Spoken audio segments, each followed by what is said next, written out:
I'm a 20-year-old guy in my second year of college, and somehow, I found myself in this weird, messy situation with my family. It's the kind of thing you think only happens in movies, but nope, this is real life, and I'm living it. If nothing else, maybe writing it all down will help me make sense of things.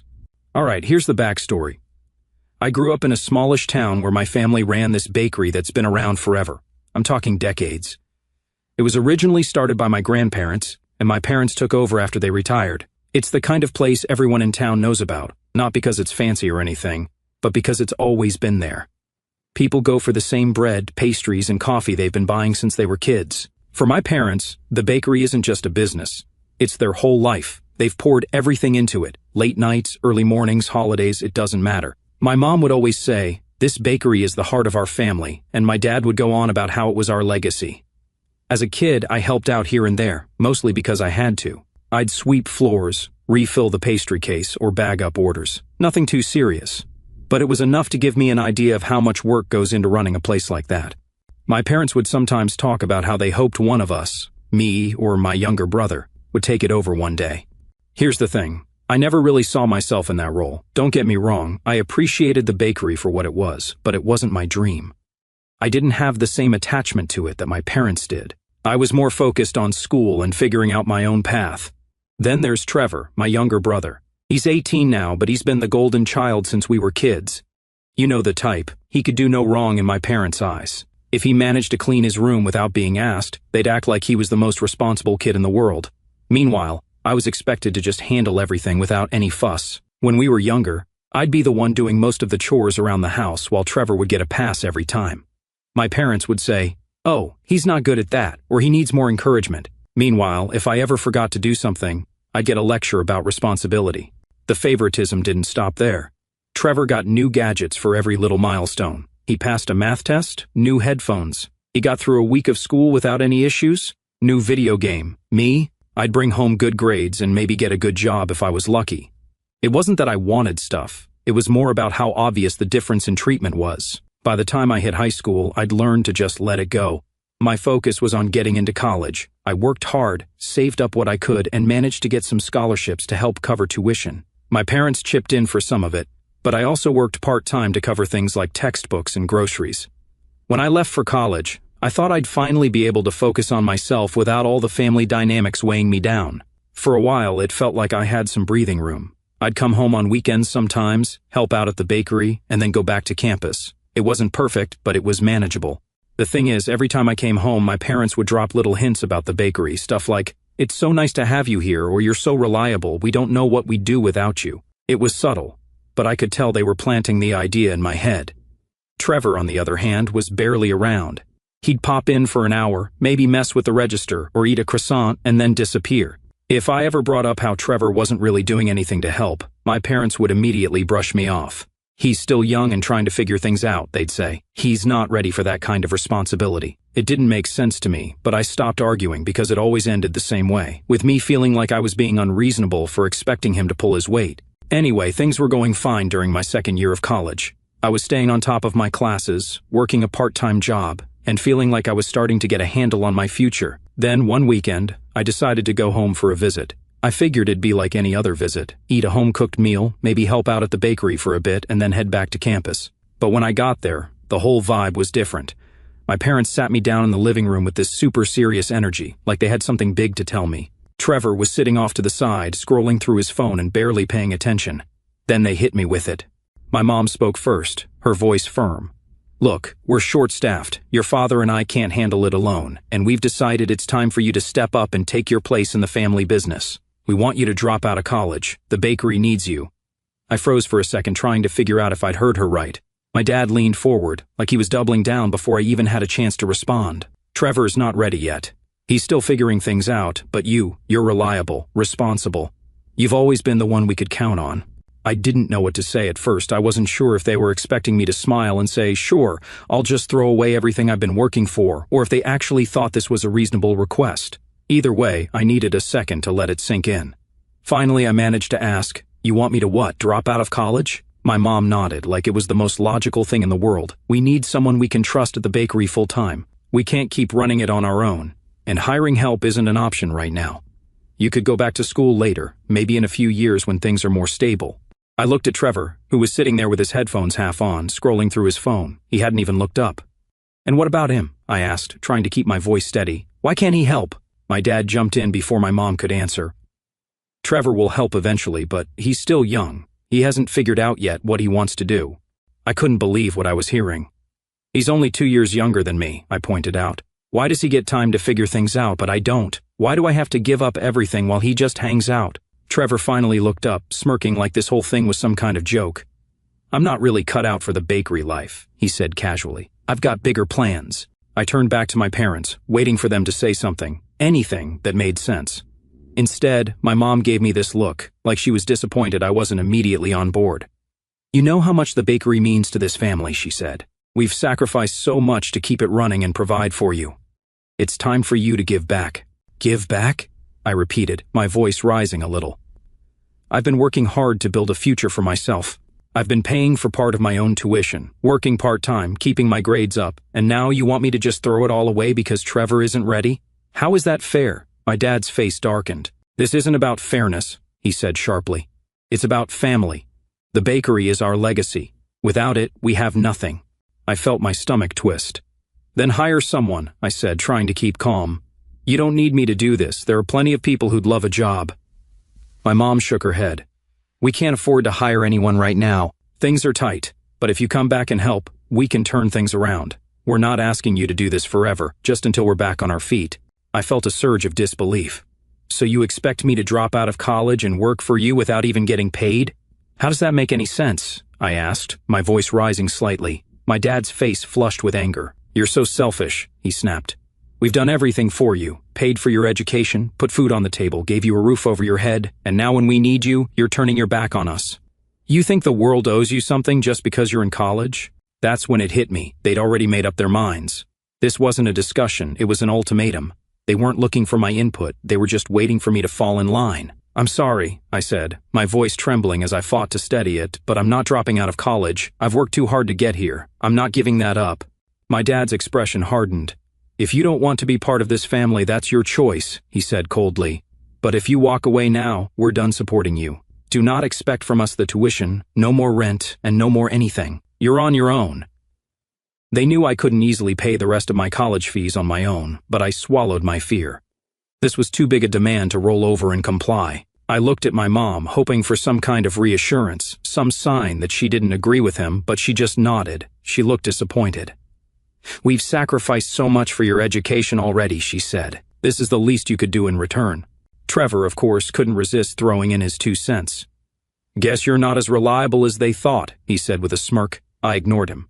My hands were clenched into fists, and I could feel this knot in my chest that wouldn't go away, but I wasn't going to back down. I'm not dropping out, I said again, this time more firmly. The room went quiet. My dad's face was like stone, and my mom looked like she might cry. Trevor just leaned back in his chair, looking smug. Finally, my dad stood up, his voice low and steady. If you leave this house without agreeing to help, don't bother coming back, he said. I stared at him for a moment, trying to process what he'd just said. I stood up too. Fine, I managed to say, my voice trembling. With those words hanging in the air, I just walked out of the house. I didn't even bother saying goodbye. My dad's cold glare followed me all the way to the door, and my mom didn't say another word. I think part of me was waiting for her to call me back, to say they didn't mean it, but she didn't. The second I stepped outside, it felt like the weight of the whole conversation hit me. My heart was racing, and my hands were shaking. I didn't really know where to go or what to do. All I knew was that I couldn't stay there, not after everything they'd just said. I ended up driving to my friend Marcus's apartment. We'd been close since high school, and he was the kind of guy you could count on when things went sideways. When I showed up at his door, he took one look at me and immediately knew something was wrong. He opened the door and stepped aside. He looked concerned about me. I walked in, dropping my bag by the couch, feeling the weight of exhaustion settle over me. Without needing much explanation, he immediately offered his support, telling me I could stay as long as I needed. His reassurance was a small but much-needed relief in that moment. That night, I barely slept. My mind was racing with questions and worries. How was I going to pay for school without my parents' help? What about rent, groceries, and what about my stuff? Most of my things were still back at the house. I couldn't just leave everything behind. The next morning, I decided I had to go back. I wasn't planning on staying long, just enough time to grab my essentials. Marcus offered to come with me, but I told him I'd be fine. I didn't want to drag him into the mess. When I pulled into the driveway, my stomach was in knots. I felt like I didn't belong in that house anymore.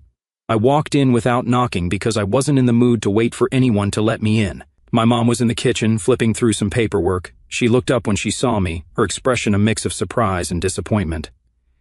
"Have you come to your senses?" she asked, setting the papers down. I ignored the question and said, "I'm just here to grab my stuff." Her face fell a little, but she didn't argue. "You know we're only doing this because we care about you," she said. I didn't respond. I just headed to my room and started packing. As I stuffed clothes into a duffel bag, my dad appeared in the doorway. He leaned against the frame, watching me like he was waiting for me to crack. I kept packing. "I don't see how staying here and giving up everything I've worked for is the better option," I said without looking at him. "You think you're too good for this family now?" he shot back. "It's not about being too good," I said, zipping up the bag. "It's about not throwing away my future because Trevor doesn't want to help while he has nothing to do." At the mention of Trevor, my dad's expression darkened even more. "Your brother needs time," he said sharply. "He's not ready for this kind of responsibility." "And I am?" I asked, turning to face him. "You're willing to let me give up everything, but he gets a free pass? How is that fair?" He didn't have an answer for that. Instead, he just shook his head and walked away, muttering something under his breath. As I was about to leave, Trevor finally made an appearance. He was coming out of his room, earphones still dangling around his neck, and gave me one of his trademark smirks. "Leaving already?" he asked. I didn't answer. I was not in the mood for his nonsense. "Well, don't let the door hit you on the way out," he said, laughing. I turned to him, my frustration boiling over. "You know, this is your mess too. Maybe if you actually stepped up for once, none of this would be happening." He rolled his eyes. "Not my problem." I didn't have the energy to argue with him. I slung my bag over my shoulder and headed for the door. My mom was waiting in the hallway, tears in her eyes. "If you leave now, don't expect us to help you anymore," she said, her voice trembling. "Remember, no tuition, no rent, nothing. You'll be on your own." "I figured as much," I said, trying to keep my voice steady. With that, I walked out. The drive back to Marcus's place was quiet, but my brain wouldn't shut up. I kept replaying the whole mess with my parents, second-guessing every word I said. Sure, I knew I made the right call by standing my ground. There was no way I was throwing away everything I'd worked for, but honestly, I was scared out of my mind. What if I couldn't keep up with rent or tuition? What if this whole thing backfired? The idea of being completely on my own for the first time felt way more real now, and it was terrifying. By the time I pulled into Marcus's driveway, I realized my hands were gripping the wheel like it was the only thing holding me together. After leaving my parents' house with everything I could grab, I crashed at Marcus's place for the night. I didn't have a solid plan yet, but I knew one thing for sure: I wasn't going back.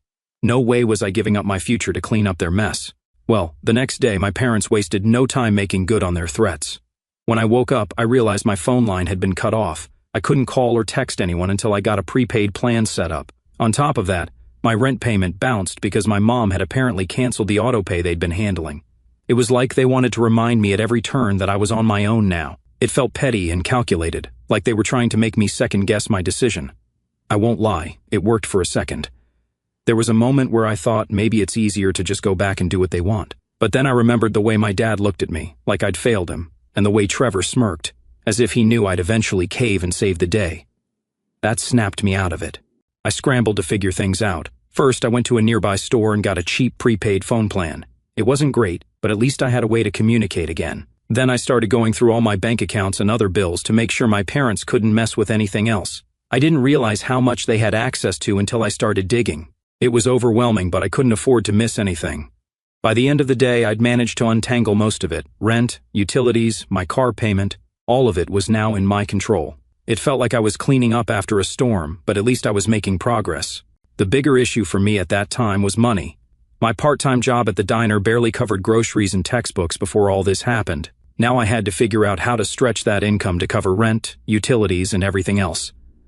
I talked to my manager and asked if I could pick up more shifts. He was hesitant at first since the schedule was already tight, but he eventually gave me a few extra hours. It wasn't much, but it was a start. Next, I went to the financial aid office at school. Explaining my situation to them was tough. I hated feeling like I was begging for help, but they were surprisingly understanding. The advisor I spoke to helped me apply for an emergency scholarship and a small personal loan. It wouldn't cover everything, but it eased some of the pressure. Meanwhile, my parents started blowing up my social media since they couldn't reach me by phone anymore. They sent me a barrage of messages through Facebook and Instagram. My dad's messages were short and to the point: "You're being selfish. Come back and fix this mess." My mom's were all about family and how I was tearing them apart. And then there was Trevor. He only sent one message, but it was enough to make my blood boil. "You're so stupid for not taking the easy path. You're just making your life harder for no reason." Easy path? This guy had the nerve to call it easy when he hadn't done a single thing to help the bakery. He had no idea what it was like to juggle school, work, and now all these unexpected bills. He was sitting at home doing nothing while I was out here trying to keep my head above water. To make things worse, my parents started spreading their version of events to the extended family. I found out through an aunt that my dad had been telling people I'd abandoned the bakery and left them in a tough spot. He painted me as this ungrateful kid who didn't care about the family or our legacy. My aunts and uncles on my dad's side completely bought into my parents' version of the story. They started messaging me, saying things like I needed to step up and do the right thing for the family. It was frustrating but not surprising considering how close they are to my parents. A few cousins, though, were more skeptical and reached out to hear my side of things. I told them the truth. My parents wanted me to throw away my future so I could bail out Trevor, who wasn't even willing to lift a finger to help with the shop. Some of them believed me and said they understood, but others still seemed to think I was the selfish one, which stung more than I expected. It was exhausting. I felt like I was fighting battles on every front, financially, emotionally, and even with my own family's perception of me. I tried to stay focused on what I needed to do, but there were moments where it felt like too much. At one point, I overheard Marcus on the phone with someone explaining my situation. When he hung up, he turned to me and said, "You know, you're doing better than most people would in your shoes." I didn't feel like I was doing well at all, but hearing him say that helped a little. Over the next few days, I started piecing together a plan. I made a strict budget and cut out every unnecessary expense. No more takeout, no streaming services, nothing that wasn't essential. I started looking into other part-time jobs that might pay better or give me more hours. Even with all that, it was clear I wasn't going to make it through the semester without some serious sacrifices. Tuition was still looming over me, and while the emergency scholarship and loan helped, they didn't cover everything.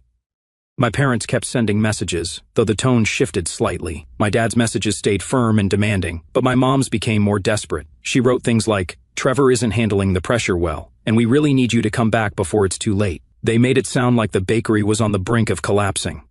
I don't know if that was true or just another manipulation tactic, but either way, it didn't change my decision. For now, I'm holding my ground and figuring things out step by step. I'm still trying to wrap my head around some of it. So picking up where I left off last time, I was scrambling to figure out how to stay afloat after my parents completely cut me off. So far, I'd managed to sort out my rent and switch to a prepaid phone plan, and I was juggling extra shifts at the diner while trying to keep up with classes. It was rough, but I was determined to make it work. Over the past few weeks, I've been hearing more about what's going on back at the bakery, and let's just say it's not looking good. From what I've gathered through friends and people in town, the bakery is on the verge of collapsing. Apparently, my parents are struggling to keep up with everything. The shelves aren't stocked like they used to be, and customers are noticing the decline in quality. One of my friends, Chloe, who drops by the bakery occasionally, told me that the vibe there has completely shifted. My parents seem stressed all the time, snapping at each other and at customers. She said it feels like they're barely holding things together. At first, I thought it was just the natural consequence of them losing an extra pair of hands. I mean, I did a lot when I helped out, so it made sense that they'd be struggling without me. But then I started hearing whispers about some bigger issues, financial problems, unpaid invoices, and even rumors that they might be in debt. It was hard to hear. Honestly, despite everything that's happened, I don't want to see the bakery fail. It's been a part of my life for as long as I can remember, and I know how much it means to my parents. But as more details started coming to light, I realized there was a lot more going on than I initially thought. Things got really messy one day when Chloe mentioned seeing a notice posted on the bakery's door about a missed payment. She couldn't tell what it was for exactly, but it seemed serious. That got me curious, so I started digging around a little. I didn't want to ask my parents directly. No way was I opening that can of worms. But I did some snooping online and even asked a few mutual connections if they'd heard anything. Eventually, I stumbled across something that made my stomach drop. It turns out my parents had taken out a massive loan a while back, using the bakery as collateral. The loan itself wasn't entirely surprising. I mean, small businesses do that sometimes. But what caught my attention was why they did it. At first, I thought it was just to keep the bakery running. Maybe they needed extra funds to cover supplies or expand the business. But then I found out the real reason, Trevor. Apparently, my parents weren't just trying to save the bakery, they were trying to fund some big secret plan for him. From what I can piece together, Trevor had convinced them he had these big plans and a brilliant business idea. He wanted to start his own high-end gaming cafe. I don't even know how they listened to him. He had no real experience or qualifications to back it up. He's just cobbled together buzzwords and flashy ideas from things he's seen online, assuming they'll make him rich. I found out about this when I came across some documents at Chloe's place. Long story short, she has a friend who used to work with my parents, and they shared some old paperwork that got left behind. One of the documents was a loan application that mentioned Trevor's name and outlined his vision for a new business. It gets worse. The loan wasn't just tied to the bakery, they had also mortgaged part of their home to secure the funds. They were banking everything on Trevor's so-called big plan. I couldn't believe it. They were willing to risk their entire livelihood to support his dream, even though he'd never shown any real responsibility or commitment to anything. Looking back, it all started to make sense. The pressure they were putting on me to quit school and help at the bakery wasn't just about preserving the family business. It was about covering for Trevor's failure. They needed me to step in and keep the bakery running while they funneled money and resources into his project. I don't know why they didn't just tell me up front. Maybe they were embarrassed, or maybe they thought I'd refuse outright if I knew the truth. Either way, it felt like another betrayal. They were willing to throw my future under the bus to prop up Trevor, and they didn't even have the decency to be honest about it. The more I thought about it, the angrier I got. I've been busting my ass to make ends meet, all while they've been bending over backward to support Trevor's pipe dream. And where's Trevor in all this? Nowhere to be found. From what I've heard, he's barely involved in the bakery anymore, and his big plans haven't gone anywhere. It's infuriating, but it also solidifies something I've been feeling for a while now. I made the right decision by walking away. If I'd stayed, I would have been nothing more than a band-aid for a problem I didn't create. That said, it's not easy knowing the bakery is in such bad shape. Like I mentioned earlier, it's been a huge part of my life, and I know how much blood, sweat, and tears my parents put into it over the years. But at the same time, I can't help but feel like this is a mess they created by putting all their eggs in Trevor's basket. For now, I'm focusing on keeping afloat. I've managed to settle into a routine with school, work, and budgeting. But there's still a long way to go. I don't know what's going to happen with the bakery, and honestly, I don't know if my relationship with my parents can ever fully recover after this. So, last time, I mentioned finding out about the loan my parents took out and how it wasn't just to keep the bakery afloat. It was to fund Trevor's so-called big plans. That discovery alone was hard enough to process. I'd already been dealing with the fallout of being cut off and trying to piece my life together. And knowing that my parents were risking everything for Trevor while expecting me to sacrifice my future just made it worse. I hadn't spoken to my parents or Trevor directly since I left. Most of our communication had been through their guilt-laden messages on social media, but out of nowhere my mom called me last week. She used a number I didn't recognize, probably because I'd blocked her main one, and I almost didn't answer. I wish I hadn't. She sounded tired and on the verge of tears, which threw me off right away. For a moment I thought she was finally ready to apologize or at least acknowledge how unfair everything had been. But no, the first words out of her mouth were, "We need you to come back." I stayed quiet, letting her talk. She went on about how the bakery was in trouble and how Trevor's big opportunity hadn't worked out the way they'd hoped. She didn't go into much detail, but it was clear that whatever dream he'd sold them on had fallen apart. Then she hit me with, "Trevor's struggling," her voice breaking. "He's not handling the pressure well. Your father and I are doing everything we can, but we can't do this without you." I couldn't believe what I was hearing. Even after everything, they were still prioritizing Trevor's needs over mine. They weren't calling to check on me or make amends. They just wanted me to come back and clean up their mess. Why would I do that? I asked, trying to keep my voice steady. You cut me off, told me I wasn't part of the family anymore, and now you expect me to come back like nothing happened? She started crying, saying things like, "We didn't mean it, and you know we've always cared about you."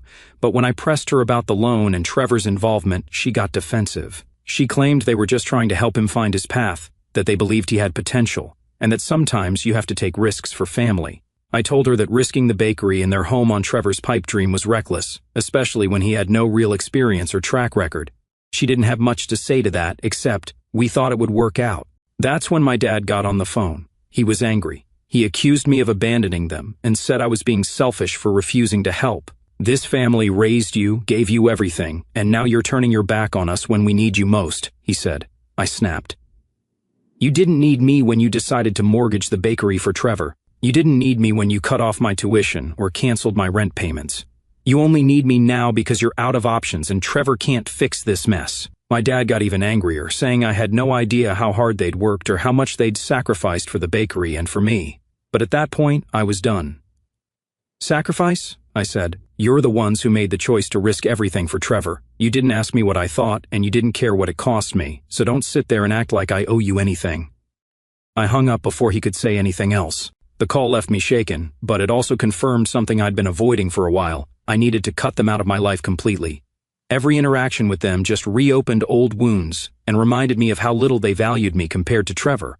Speaking of Trevor, he sent me one last message after the call. It was a long rant about how I was letting the family down and how he was trying his best to make something of himself. He even tried to spin it like I was the reason his plans didn't work out, saying that if I'd stayed and helped at the bakery, things might have gone differently. I didn't respond. What was there to say? He'll never take responsibility for his actions, and I'm done wasting my energy on someone who can't even acknowledge how much damage he's caused. So here's where I'm at now. I've blocked all of them. My parents, Trevor, even the meddling relatives who keep trying to push me into doing the right thing. I've deleted them from social media, changed my phone number again, and told my close friends to ignore any messages they might get from my family. It's not an easy decision, and I know there will be days when it feels lonely, but I can't keep putting myself in situations where I'm treated like a backup plan or a scapegoat. I'm currently focusing on my studies, keeping up with work, and slowly rebuilding my confidence. It's not perfect, and it's definitely not easy, but it feels like the right path. Thanks again to everyone who's read and supported me through this journey. Your kindness and advice have meant more than you know. I'm signing off now, but if you're ever in a situation like mine, just remember, you're allowed to put yourself first. Take care, everyone. This version includes proper punctuation, corrected any minor spelling errors, e.g. canal to cancelled, converted numbers to texty, g 20 on into 20, and organized the content into complete sentences and paragraphs, while maintaining the original English language and narrative flow.